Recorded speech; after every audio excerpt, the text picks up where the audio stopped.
Hello everyone, इस video lecture में हम पढ़ेंगे क्रेब्स साइकिल के बारे में, जिसको कि टीसीए साइकिल के नाम से भी जाना जाता है और इसको सिट्रिक एसिड साइकिल के नाम से भी जाना जाता है। ठीक है, तो इसके हम लोग डिफिनेशन को भी देखेंगे और साथ ही साथ इसमें कौन कौन से स्टेप में ये कंप्लीट होता है इसको भी देखेंगे और लास्ट में हम लोग देखेंगे कि क्रेब्स साइकिल के अंत में टोटल नेट गेन एटीपी जो होता है वो कितना बनता है। तो क्रेब्स साइकिल कैसा होता है पहले आप लोग देख लीजिए। इस प्रकार का एक साइकिल होता है, इसी को नाम दे दिया गया है क्रेब्स साइकिल या फिर सिट्रिक एसिड साइकिल या फिर टीसीए साइकिल का। ठीक है, अब हम लोग थोड़ा सा पहले देख लेते हैं कि ये जो क्रेब्स साइकिल है या फिर ये जो साइकिल है, इस साइकिल को हम लोग क्रेब्स साइकिल क्यों कहते हैं या फिर टीसीए साइकिल के नाम से क्यों जानते हैं या फिर सिट्रिक एसिड साइकिल के नाम से क्यों जानते हैं। तो क्रेब्स साइकिल के नाम से क्यों जानते हैं, तो देखिए आन यहाँ पे यन रहेगा। ठीक है, यन रहेगा यहाँ पे। अन इंग्लिश बायोकेमिस्ट, एक इंग्लिश बायोकेमिस्ट हैं जिनका नाम है हेंस एडोल्फ क्रेब्स, जो कि 1937 ईस्वी में डिस्कवर किए हैं इस साइकिल को। ये जो साइकिल है ना, इस साइकिल को किसने डिस्कवर किया है, तो हेंस एडोल्फ जो क्रेब्स हैं, इन्होंने 1937 ईस्वी में इस साइकिल को बताया था कि ये माइटोकॉन्ड्रिया के मैट्रिक्स में इस प्रकार का साइकिल चलता है। ठीक है, तो हेंस एडोल्फ क्रेब्स ने बताया, तो इन्हीं के नाम पर इनका नाम क्या रख दिया गया, ये जो साइकिल है इस साइकिल का नाम क्या रख दिया गया है, क्रेब्स साइकिल रख दिया गया है। ठीक है, आफ्टर हिज नेम, इन्हीं के नाम पर the cycle was called Krebs cycle. इस साइकिल को क्या नाम रख दिया गया, क्रेब्स साइकिल नाम रख दिया गया। उसके बाद अब देखिए इसको सिट्रिक एसिड साइकिल क्यों कहा जाता है। तो सिट्रिक एसिड साइकिल क्यों कहा जाता है, क्योंकि इस साइकिल का जो फर्स्ट प्रोडक्ट होता है वो क्या होता है, सिट्रेट होता है। ठीक, इस साइकिल का फर्स्ट प्रोडक्ट क्या होता है, सिट्रेट होता है। और सिट्रेट जो होता है यानी सिट्रिक एसिड जो होता है वो कहाँ पे पाया जाता है, नींबू में पाया जाता है। तो उसी के नाम पे क्या रख दिया गया है, इसका नाम रख दिया गया है सिट्रिक एसिड साइकिल रख दिया गया। ठीक है, और इसको टीसीए साइकिल के नाम से भी जानते हैं। तो क्यों जानते हैं, क्योंकि ये जो सिट्रेट है ना, इसमें 3 कार्बोक्सिलिक ग्रुप पाया जाता है। क्या पाया जाता है, 3 कार्बोक्सिलिक ग्रुप पाया जाता है। तो इसीलिए इसको क्या कहा जाता है, ट्राई कार्बोक्सिलिक एसिड साइकिल के नाम से भी जाना जाता है, यानी टीसीए साइकिल के नाम से भी जाना जाता है। तो समझ में आ गया आप लोग को कि इसको क्रेब्स साइकिल क्यों कहते हैं, क्योंकि सर हेंस एडोल्फ क्रेब्स ने इस जो साइकिल है इसको डिस्कवर किया है, तो उन्हीं के नाम पर इसका नाम रख दिया गया Krebs cycle. Citric acid cycle क्यों कहते हैं, क्योंकि इसका जो फर्स्ट प्रोडक्ट सिट्रेट होता है उसी के नाम पर इसको हम क्या कहते हैं, सिट्रिक एसिड साइकिल कहते हैं। और टीसीए साइकिल क्यों कहते हैं, क्योंकि जो फर्स्ट प्रोडक्ट सिट्रेट होता है उसमें 3 कार्बोक्सिलिक ग्रुप प्रेजेंट होते हैं, इसलिए उसको क्या कहते हैं, ट्राई कार्बोक्सिलिक एसिड साइकिल के नाम से हम लोग जानते हैं। ठीक है, तो तीनों आप लोग को समझ में आ गया इसके नाम। आगे बताया गया है all the reactions of Krebs cycles take place inside the mitochondria. जितने भी रिएक्शंस होते हैं क्रेब्स साइकिल्स के वो माइटोकॉन्ड्रिया के अंदर होते हैं, जैसे कि सिट्रेट से आइसोसिट्रेट बना, उसके बाद अल्फा कीटोग्लूटरेट बना। तो ये जितने भी रिएक्शन हुए हैं ये माइटोकॉन्ड्रिया के मैट्रिक्स में आप लोग को देखने को मिलेगा। ठीक है, नेक्स्ट अब लोग थोड़ा सा पहले सेलुलर रेस्पायरेशन के बारे में बता देते हैं आप लोग को, क्योंकि सेलुलर रेस्पायरेशन यदि आप जानते रहेंगे तो आप लोग को ये ना बहुत ही ज़्यादा अच्छे से समझ में आएगा। ठीक है, देखिए सेलुलर रेस्पायरेशन क्या होता है, हमने आप लोग को इसे पिछले वीडियो लेक्चर में क्या बताया है, ग्लाइकोलाइसिस के बारे में बताया है, जिसमें कि हमने क्या किया था, ग्लूकोज का मॉलिक्यूल लिया था और इसको तोड़ा था, किसमें तोड़ा था, पायरुविक एसिड में तोड़ा था। यानी 2 जो था है मॉलिक्यूल किसका बनाया था, पायरुविक एसिड का बनाया था या फिर पायरुवेट का बनाया था। यही जो इसका प्रोसेस है, जो पाथवे है, इसी को हम लोग क्या कह रहे थे, इसी पाथवे को कह रहे थे ग्लाइकोलाइसिस कहा जा रहा था। ठीक है, इसी पाथवे को क्या कह रहे थे कि ग्लूकोज से पायरुविक एसिड में तोड़ना, उसी को हम ग्लाइकोलाइसिस कह रहे थे। ये हमने आप लोग को बताया था कि ये सेलुलर रेस्पायरेशन का फर्स्ट स्टेप होता है और सेकंड स्टेप हमने आप लोग को बताया था क्रेब्स साइकिल होता है। ठीक है, तो पहला स्टेप हमने देख लिया, अब सेकंड स्टेप। तो हमने अब आप लोग को ये बताया कि सेलुलर रेस्पायरेशन का फर्स्ट स्टेप होता है। तो सेलुलर रेस्पायरेशन क्या होता है, तो हमने उसमें भी आप लोग को बताया था कि जो ग्लूकोज होता है, ग्लूकोज को carbon dioxide, water and energy में तोड़ना ही हमारा क्या कहलाता है, ऑक्सीजन के प्रेजेंस में जब हम इसको तोड़ेंगे तो वही हमारा सेलुलर रेस्पायरेशन कहलाता है। ठीक है, सेलुलर रेस्पायरेशन में क्या होता है, इस तरीके से ग्लूकोज है, ऑक्सीजन के प्रेजेंस में, कार्बन डाइऑक्साइड में, वाटर में, प्लस साथ ही साथ यहाँ पे एनर्जी भी होता है। तो एनर्जी में जब ये टूटता है तो इसी को क्या कहा जाता है, इसी को कहा जाता है सेलुलर रेस्पायरेशन का ये रिएक्शन है। ठीक है, तो हम लोग को क्या करना है कि जो ग्लूकोज का मॉलिक्यूल था उसको इतना तोड़ना है कि कार्बन डाइऑक्साइड भी निकले, वाटर भी निकले, एनर्जी भी निकले। और हमने फर्स्ट स्टेप में क्या किया है, ग्लाइकोलाइसिस में हमने क्या किया कि ग्लूकोज को तोड़ा, पायरुविक एसिड में तोड़ा और यहाँ से हमने कार्बन डाइऑक्साइड नहीं निकाला अभी तक, और नहीं अभी तक हमने वाटर निकाला है, बस क्या निकाला है, एटीपी को कुछ निकाला है। ठीक है, यानी कुछ एनर्जी को निकाला है बस। अभी हम लोग को कार्बन डाइऑक्साइड भी निकालना है, वाटर भी निकालना है और भी ज़्यादा एनर्जी को भी निकालना है। ठीक है, तो अब हम क्या करेंगे, जो पायरुविक एसिड हमारा ग्लाइकोलाइसिस में बना हुआ है, अब उसको और भी तोड़ेंगे ताकि हमारा कार्बन डाइऑक्साइड, वाटर, एनर्जी तीनों फिर से निकल पाए। ठीक है, तो इसको और ज़्यादा तोड़ेंगे अब हम क्रेब्स साइकिल, जो कि हमारा सेलुलर रेस्पायरेशन जो है इसका सेकेंड प्रोसेस होता है, सेकेंड स्टेप मान सकते हैं। ठीक है, ये चार्ट भी हमने आप लोग को समझाया था उस वाले वीडियो में, यदि आप नहीं देखे होंगे तो देख लीजिएगा उसको भी, कि ग्लूकोज से जब हमारा पायरुविक एसिड में टूटता है तो उस प्रोसेस को हम कहते हैं ग्लाइकोलाइसिस। अब ये जो पायरुविक एसिड होता है ये ऑक्सीजन के प्रेजेंस में अब ये हमारा टूटता है और इसका क्या होता है, ऑक्सीडेटिव डीकार्बोक्सिलेशन होता है, यानी ये एसिटाइल को ए में कन्वर्ट हो जाता है। उसके बाद ये हमारे किस में जाता है, क्रेब्स साइकिल में जाता है। ठीक है, यही पायरुवेट जो होता है वही जाता है। ठीक है, तो अब हम चलिए देख लेते हैं इसका पूरा साइकिल। देखिए, सबसे पहले इसको हम लोग डिफिनेशन को देख लेते हैं। तो इसका डिफिनेशन क्या है, the TCA cycles also known as citric acid cycle. इसको सिट्रिक एसिड साइकिल के नाम से भी जाना जाता है। क्यों जाना जाता है हमने आप लोग को बताया, क्योंकि इसका जो फर्स्ट प्रोडक्ट होता है इस साइकिल का वो होता है सिट्रेट, और उसी के नाम पे इसका नाम पड़ गया सिट्रिक एसिड साइकिल।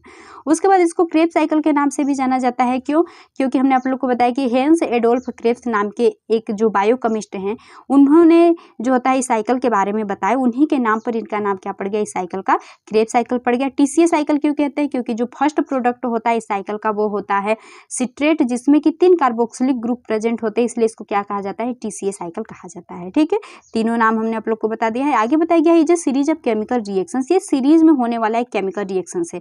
जैसे कि आप लोग यहाँ पे देख रहे होंगे, यहाँ पे देखिए एक सीरीज में कैसे हो रहा है कि पहले सिट्रेट है, ये कन्वर्ट हुआ आइसोसिट्रेट में, फिर अल्फा कीटोग्लूटरेट में।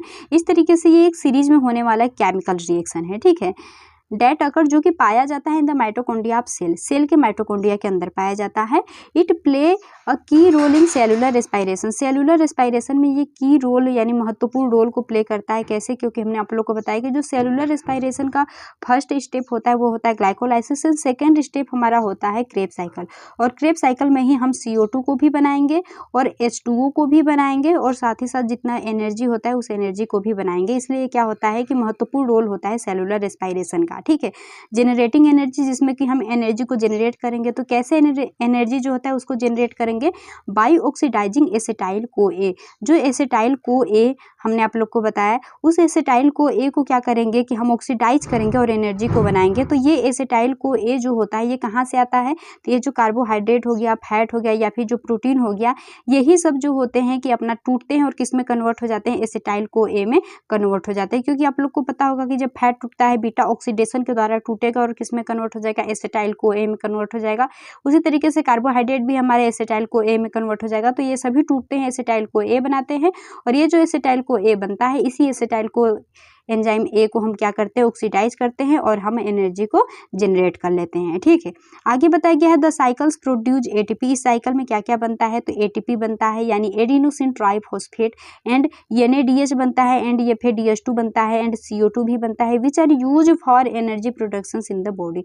जिसका यूज किसके लिए किया जाता है, तो energy production of the body के लिए आप एनर्जी के रूप में इसका यूज करते हैं। क्योंकि आपको पता है काम करने के लिए एनर्जी चाहिए, और एनर्जी हमारा बॉडी किस रूप में लेता है, तो ATP के रूप में ही लेता है। और ये जो इस साइकिल के अंतर्गत NADH बनता है, इस NADH को इलेक्ट्रॉन ट्रांसपोर्ट चेन में हम ले जाएंगे, और इलेक्ट्रॉन ट्रांसपोर्ट चेन में इसी NADH से हम क्या बना लेंगे, ATP को बना लेते हैं। ठीक इसी तरीके से FADH2 को भी हम इलेक्ट्रॉन ट्रांसपोर्ट चेन में ले जाएंगे और उससे हम ATP को बना लेंगे बाद में। ठीक है, तो ये आप लोग को समझ में आ गया होगा। फिर से एक बार रिवाइज करा देते हैं आप लोग को। हमने आप लोग को बताया कि ये जो टीसीए साइकिल होता है इसको सिट्रिक एसिड साइकिल के नाम से भी जाना जाता है, एंड क्रेब्स साइकिल के नाम से भी जाना जाता है। ये एक सीरीज में होने वाला केमिकल रिएक्शन है जो कि सेल के माइटोकॉन्ड्रिया के अंदर होता है, और माइटोकॉन्ड्रिया में भी कहाँ, तो माइटोकॉन्ड्रिया के मैट्रिक्स में होता है। ठीक है, आगे बताया गया है ये क्या होता है कि सेलुलर रेस्पायरेशन का महत्वपूर्ण जो होता है ये रोल प्ले करता है। क्यों, क्योंकि इसी के अंदर हम किसका जनरेट करेंगे, तो इसी के अंदर हम एनर्जी को जनरेट करेंगे, और इसी में NADH भी बनेगा, इसी में हम FADH2 को भी बनाएंगे। ठीक है, सेम यही चीज़ इसमें बताया गया है।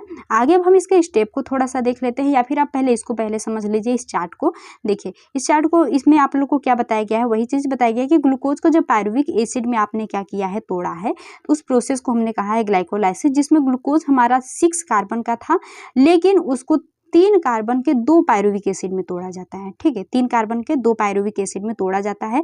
अब इस पायरुविक एसिड को किस में भेज दिया जाता है, तो ये माइटोकॉन्ड्रिया के अंदर भेज दिया जाता है। ठीक है, माइटोकॉन्ड्रिया का जो मैट्रिक्स होता है उसमें ये पायरुविक एसिड चला जाता है। फिर ये पायरुविक एसिड क्या होता है कि और भी टूटता है, और इसमें को एंजाइम ए जो होता है वो ऐड होता है, इसमें चला जाता है। और उसमें क्या होता है कि जो NADH होता है, क्योंकि आप जब इसमें देखेंगे ना पायरुविक एसिड में, तो पायरुविक एसिड में क्या प्रेजेंट होता है, कार्बोक्सिलिक ग्रुप प्रेजेंट होता है। ठीक है, इस कार्बोक्सिलिक ग्रुप का जो हाइड्रोजन होता है ये रिमूव होता है। ठीक है। तो जब ये रिमूव होता है तो NaDH के साथ जाकर ऐड हो जाता है और क्या बना देता है, तो NaDH NAD के साथ ऐड हो जाता है और बना देता है NaDH को बना देता है। और साथ ही साथ इसका जो ये COO वाला ग्रुप है ये भी रिमूव होता है और किस रूप में रिमूव होता है, यहाँ से रिलीज होता है, तो ये CO2 के रूप में यहाँ से रिलीज होता है। ठीक है, तो ये आप लोग को समझ में आ गया इसमें क्या क्या देखिए रिलीज हुआ है।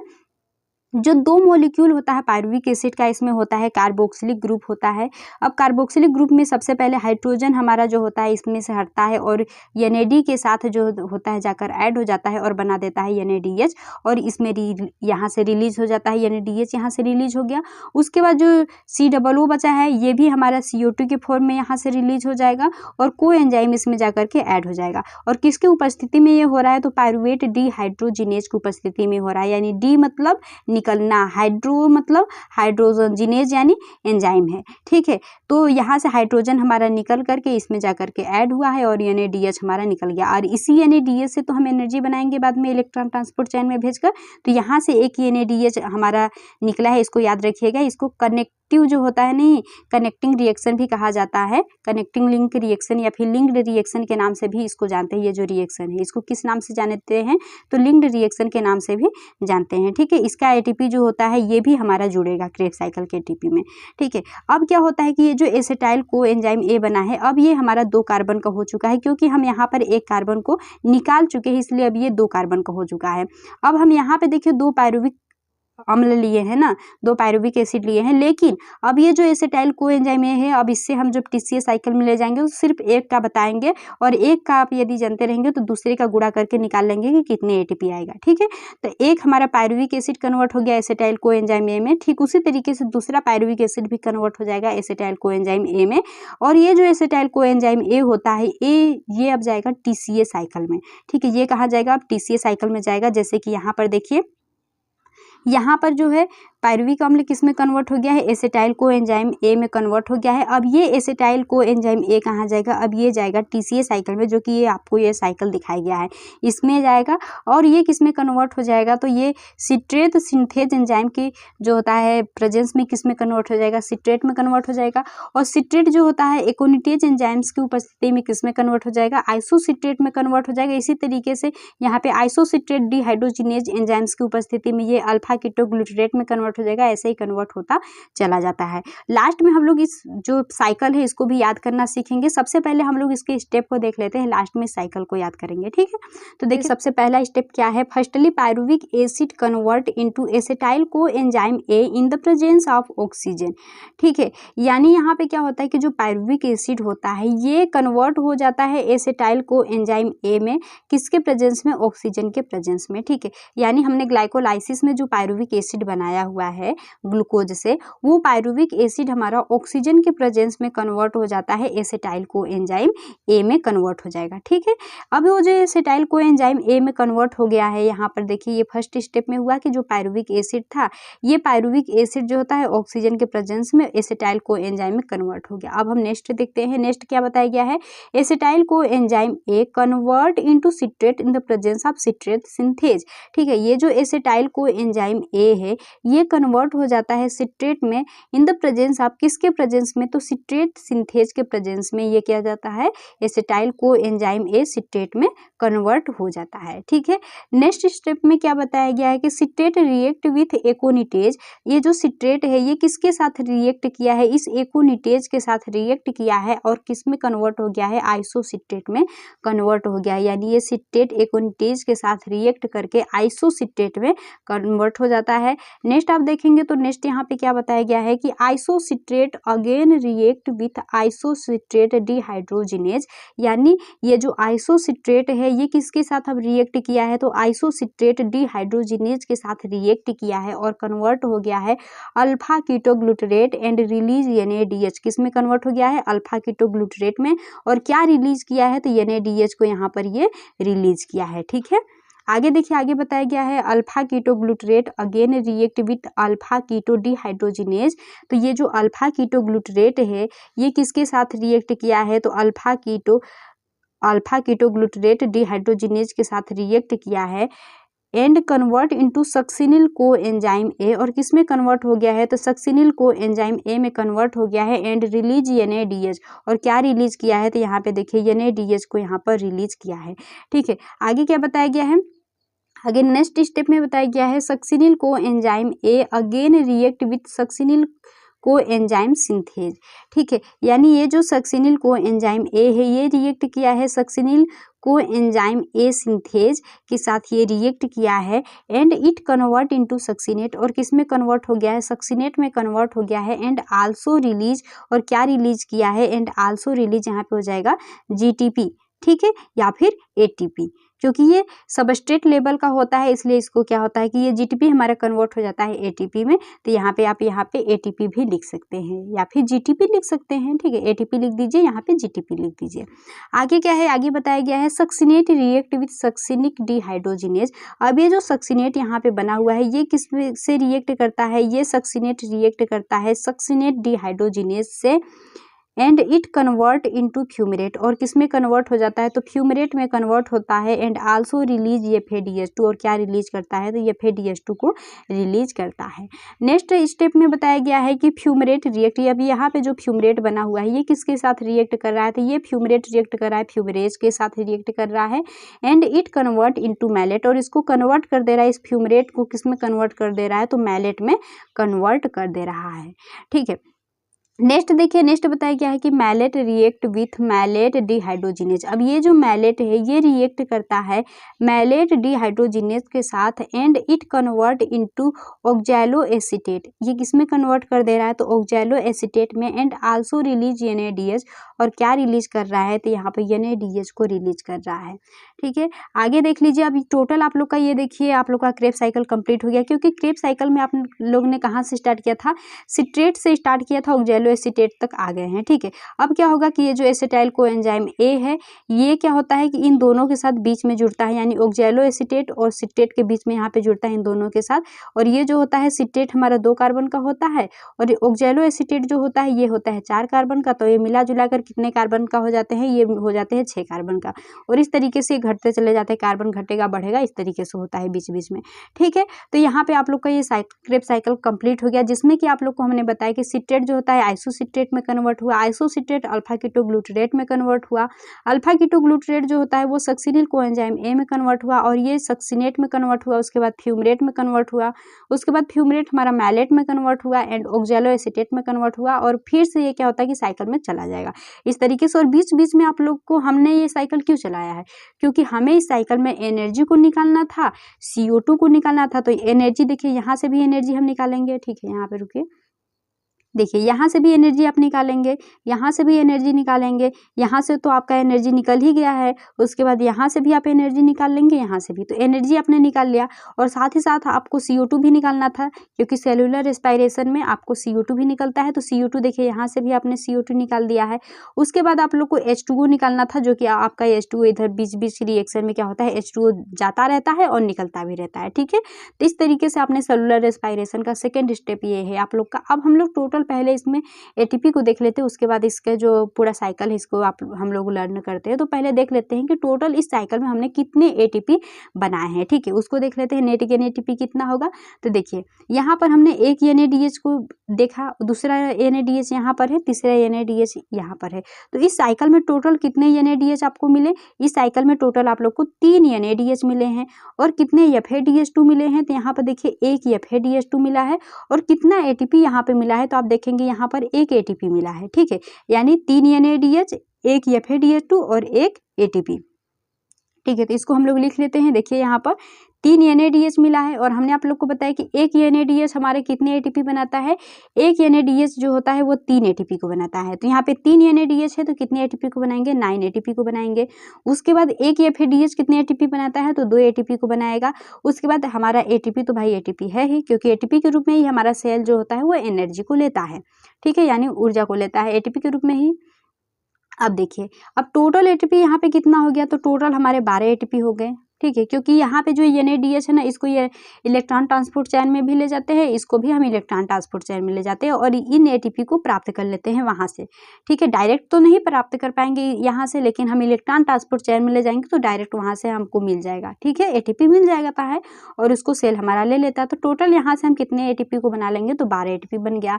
और हमने आप लोग को एक लिंक रिएक्शन बताया था, जिसमें हमने आप लोग को क्या बताया था कि जो पायरुविक एसिड है, पायरुविक एसिड किस में कन्वर्ट हो जाता है, एसिटाइल के को एंजाइम ए में कन्वर्ट हो जाता है। ठीक है, देखिए हमने आप लोग को एक लिंक रिएक्शन बताया था ना, इसको हमने क्या कहा था कि ये हमारा लिंक रिएक्शन कहलाता है। क्यों कहलाता है, क्योंकि यहाँ पे देखिए पायरुविक एसिड जो होता है ये एसिटाइल को एंजाइम ए में कन्वर्ट हो जाता है। ये बीच का प्रोसेस होता है हमारा ग्लाइकोलाइसिस एंड क्रेब्स साइकिल का, इसलिए इसको हम लिंक रिएक्शन कहते हैं, क्योंकि ये बीच में इन दोनों रिएक्शन को जोड़ने का काम करता है। ठीक है, तो इसमें देखिए क्या हुआ है, यहाँ पर भी आप लोग को एक NADH मिला है। ठीक है, यहाँ पर भी हमने आप लोग को बताया था कि जो कार्बोक्सिलिक एसिड जो होता है, कार्बोक्सिलिक ग्रुप होता है, इसका जो हाइड्रोजन होता है वो जब इस पायरुवेट डिहाइड्रोजिनेज से जब रिमूव होता है तो किसके साथ जाके जुड़ जाता है, NAD के साथ जाके जुड़ जाता है और क्या बना लेता है, NADH बनाकर इसको रिमूव कर देता है, बाहर निकाल देता है। तो यहाँ पर भी आप लोग को एक NADH आप लोग को यहाँ से भी मिला हुआ है। ठीक है, तो इसको भी उसमें हम लोग ऐड करेंगे। तो देखिए लिंक रिएक्शन में भी हमने आप लोग को बताया एक NADH है, तो जब एक NADH हमारा लिंक रिएक्शन से भी मिला तो एक NADH से 3 ATP हम इससे भी बना लेंगे। तो टोटल कितना हुआ, टोटल हमारा 12 मिला है इससे, और हमारा 3 जो है ये लिंक रिएक्शन से मिल गया, तो टोटल ATP हमारा 15 बन गया। यानी एक पायरुवेट जो था, एक पायरुवेट को जब हम क्रेब्स साइकिल के अंदर चलाए हैं तो हमारे टोटल 15 ATP मिला है।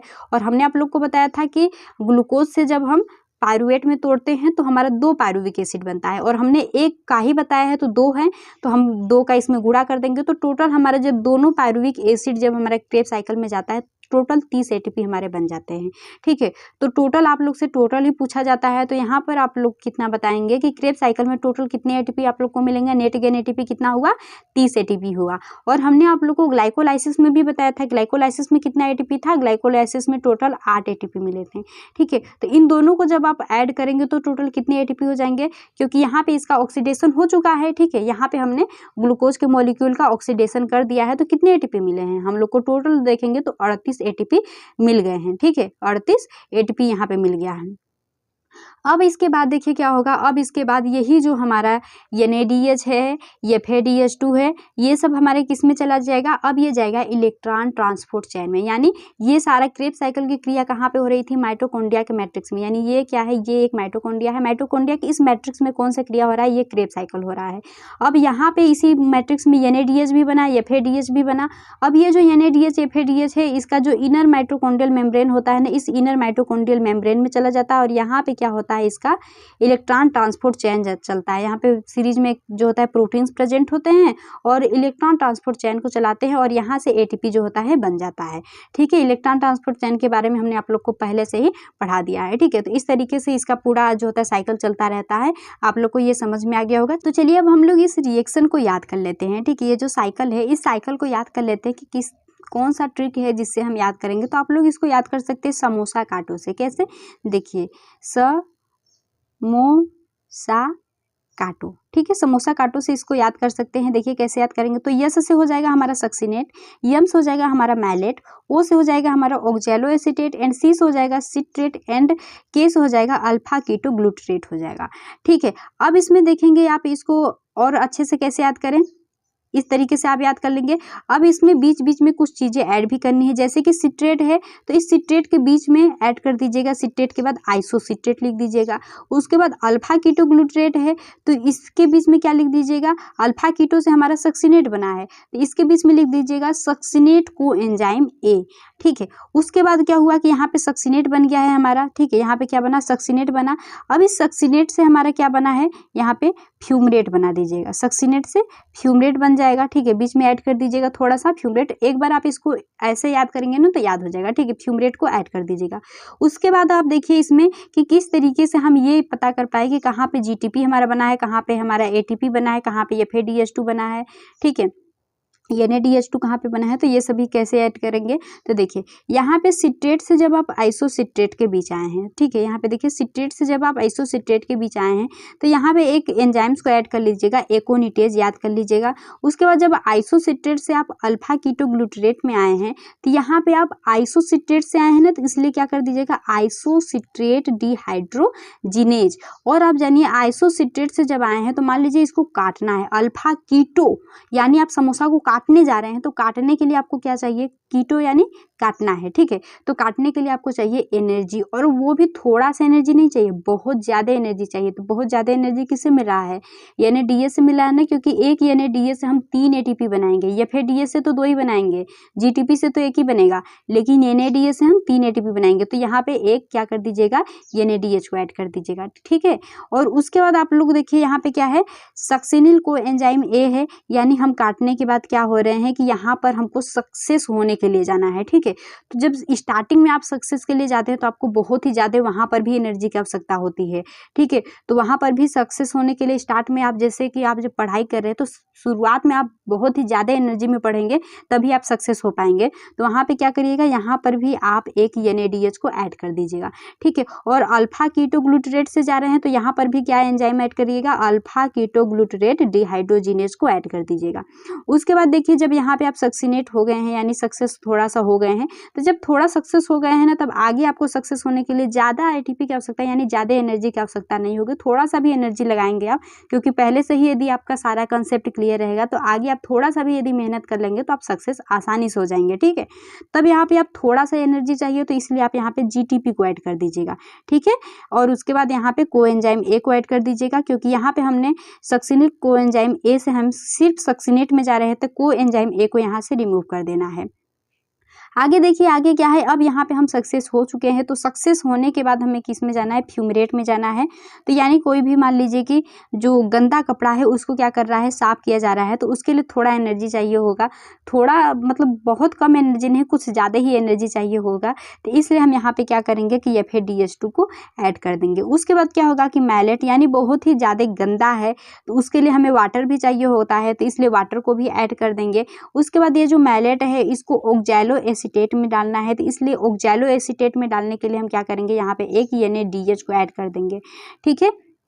तो इस तरीके से आप इसको सभी को याद कर सकते हैं। एक बार अच्छे से आप लोग अपने से याद करेंगे तो ये आसानी से आप लोग को याद हो जाएगा, ठीक है। यानी समोसा यानी सक्सिनेट, समोसा काटो से याद करिएगा, succinate, malate, oxaloacetate, citrate and alpha ketoglutarate. यानी सक्सिनेट जो होता है, यहाँ से सक्सिनेट और मैलेट के बीच में थोड़ा फ्यूमरेट लिख दीजिएगा। उसके बाद यहाँ पे सिट्रेट से आप जब अल्फा कीटो के बीच आ रहे हैं तो यहाँ पे आइसोसिट्रेट हो जाएगा, क्योंकि सिट्रेट के बाद हमारा जाएगा आइसोसिट्रेट एंड अल्फा कीटो के बाद हो जाएगा हमारा अल्फा कीटो से सक्सिनेट में जा रहे हैं, तो इसके बीच में क्या हो जाएगा, सक्सिनिक कोएंजाइम A, ठीक है। इस तरीके से आप लोग ऐड कर लीजिएगा। तो यदि आप लोग के लिए वीडियो हेल्पफुल रहा होगा तो वीडियो को लाइक, चैनल को सब्सक्राइब कर दीजिएगा, और जिस भी टॉपिक पे आप लोग को वीडियो चाहिए आप लोग कमेंट बॉक्स में कमेंट कर दीजिएगा।